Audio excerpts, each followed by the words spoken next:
ولله ما في السماوات وما في الأرض ليجزي الذين أساءوا بما عملوا ويجزي الذين أحسنوا بالحسن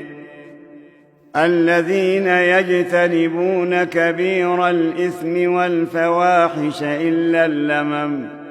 إن ربك واسع المغفرة هو أعلم بكم إذ أنشأكم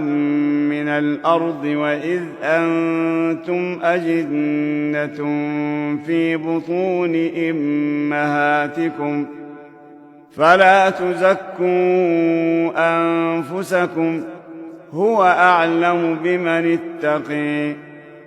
أفرأيت الذي تولي وأعطي قليلا وأكدي أعنده علم الغيب فهو يري أم لم ينبأ بما في صحف موسى وإبراهيم الذي وفي ألا تزر وازرة وزر أخرى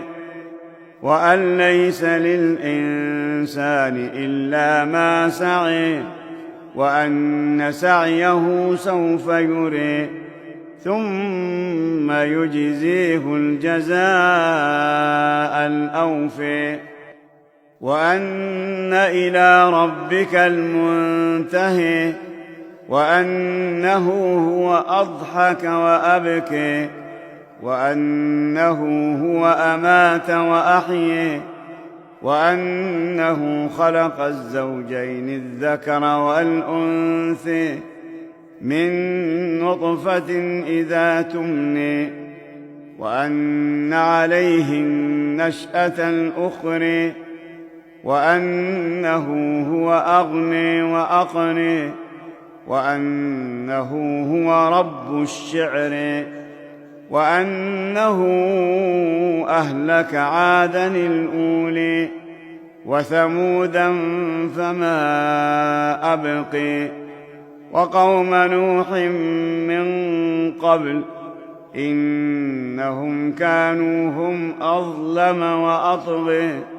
والمؤتفكة أهوى فغشيها ما غشي فبأي آلاء ربك تتماري هذا نذير